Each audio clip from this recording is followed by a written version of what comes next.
making sure that you're taking steps every day, even if they're small, towards something that you want to accomplish and keeping in mind that big goal. I think that's something that I do well and what I really attempt to help others do. This podcast encourages and empowers you to create your own unique real story, develop your own unique real statement, and discover your own unique real self. The power is yours. Good morning, Megan Prikhodko.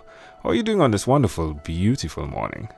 I'm doing great. Just very excited to be here. Thank you for having me. Yeah, I as well. In preparation for this conversation, I saw it seems to be both sides of you, right? The poetic side and the business side. Is that accurate?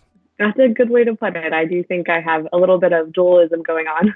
Yeah, so tell me, how did you get into poetry? I started writing poetry when I was in second grade. It's just something that I started doing really, really early on and continued to do through college. I actually went to university college for specializing in creative writing and philosophy with the intention of being a poet when I grew up. But I had a lot of pressure from outside to also ensure that I had a career that would provide for a family and would be more lucrative than poetry tends to be. And so I did internships at the same time and ultimately left school and joined a software company as a project manager. Which is more fun, the poetry or the software management side? I think that they have their own merits. I think there is a part of me that really enjoys writing in isolation. I'm very much an introvert, so I appreciate the alone time and the creativity that poetry provides. But I do like to bring order and organization to chaotic situations, which is where project management is a really good fit for me as well. So who did you learn that from? That ability to have those dual scenarios occurring? Well, I guess it's kind of one of the same, isn't it? Because poetry is that, deciphering your thoughts and being able to put them in project management style order of your creativity. Would you agree with that? I think that's the little known secret. I think people think of poetry as being this very out there, abstract thing that is hard to wrap your head around. But you're right on with your analysis there that you're ultimately trying to take something that may be like a really complex feeling or emotion and organize it in such a way that other people can understand it. Very, very similar to project management and any kind of organization. So I do think it's something that I would even say I have a compulsion to organize. So I think I kind of was born with it, but both my parents are very organized, orderly people. And I think I followed in their footsteps, but certainly applied it to things like poetry, which they did not write. Now that you've had the advantage of being on the two sides of each one, the creative side as well as what goes into the project management side, why will you continue to be who you are in this space, Megan?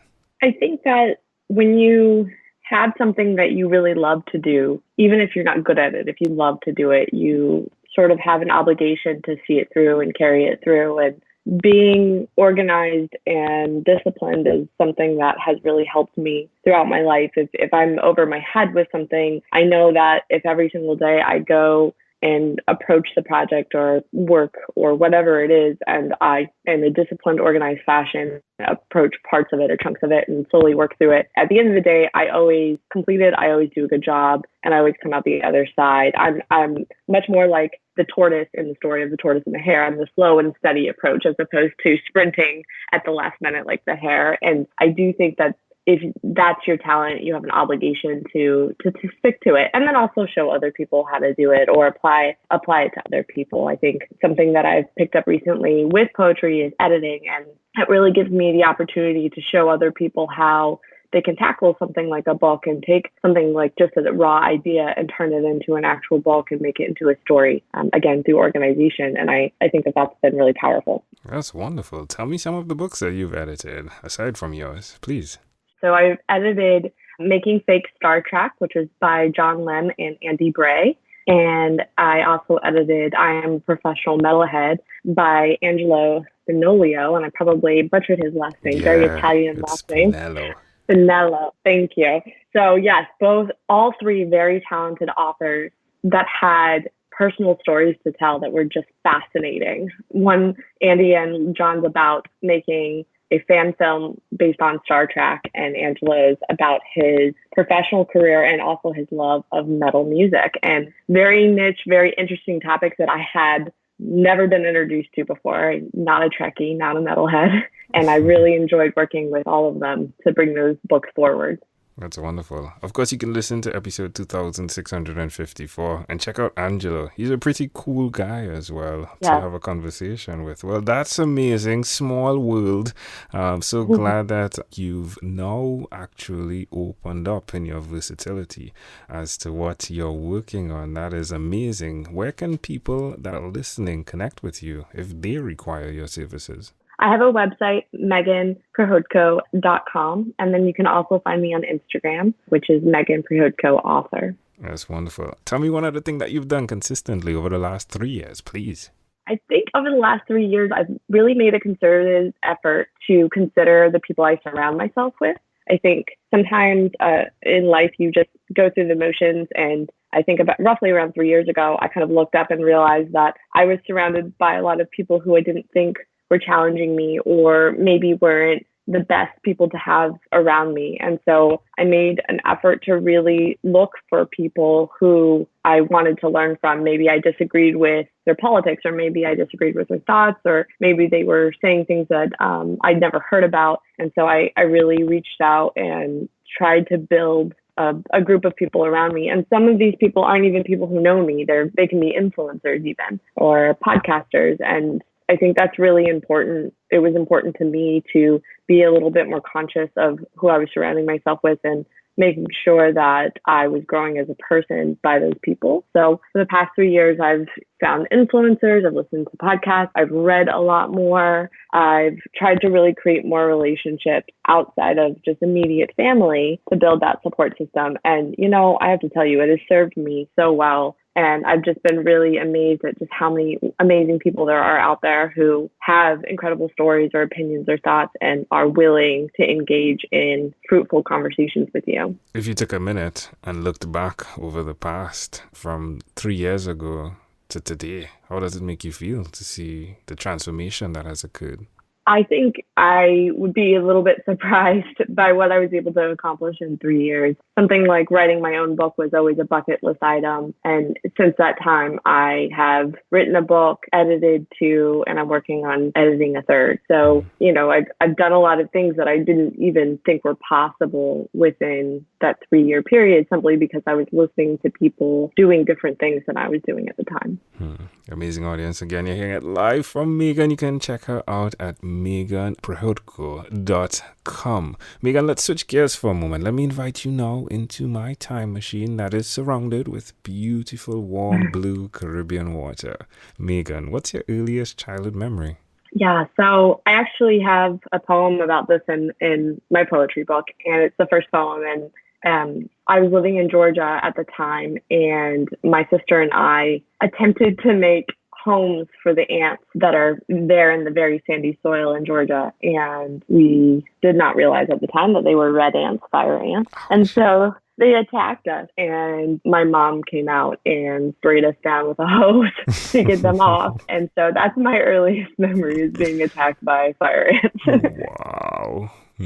So how do you see that memory connecting to who you are today? I'd love to hear this. There's so many metaphors in this, but I think what's really interesting to me is I don't remember the pain at all. I remember being hit with the cold water, and I remember it dawned on me that I had actually disrupted the ants' life when I was trying to help them. And it really made me, over time, obviously I was 2 at the time, so I didn't get this at the time, but over time it made me realize that sometimes even the best intentions don't end up doing good things, and that you need to be very aware of what you're doing and how you're imposing yourself on others, because you may be doing a lot more harm than you think, and that you have a responsibility to be conscious of what you're doing despite your good intentions. That's beautiful. Love that. I have nothing to add.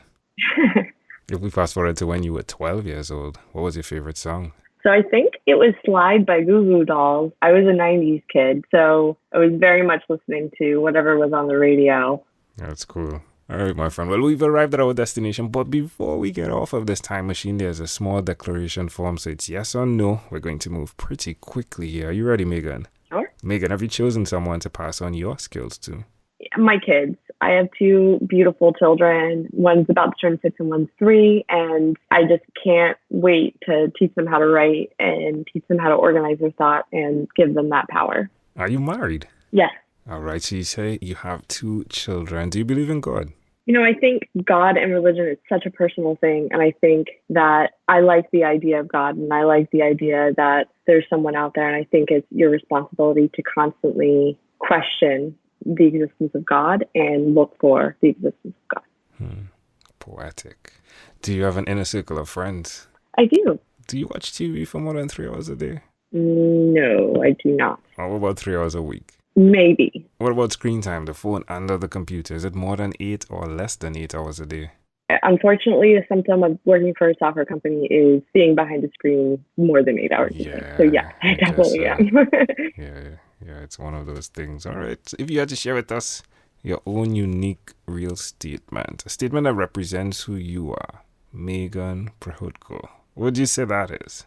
I think ultimately making sure that you're taking steps every day, even if they're small, towards something that you want to accomplish and keeping in mind that big goal. I think that's something that I do well and what I really attempt to help others do. Again, it goes back to that organization, that project management, but taking a very impossible end goal and breaking it down and chunking it into little steps every day. That's what I really try to do with my life and bring to others. Amazing audience. Again, you're hearing it live from Megan Prikhodko. Megan, this was such of a grand opportunity to speak with you. Before we leave, is there anything else you'd like to share with our amazing audience? Sure. If they are interested, they can check out my poetry book, Leap. It just came out in November, and it's Leap, L-E-A-P. It is available on Amazon in both Kindle and paperback versions. And it is a collection of poetry and prose. It took me 15 years to create, and it's pretty nostalgic and raw. And I do think it applies to a wide audience. It has poetry about work. It has poetry about children, motherhood, and also about growing up. So if you're interested, check it out. I'll definitely check it out as well. Megan, again, thank you for being on What is Inspired by 12-Minute Convos with Angel Jones. This podcast is produced by Pod Edits. Visit podedits.com for professional podcast publishing.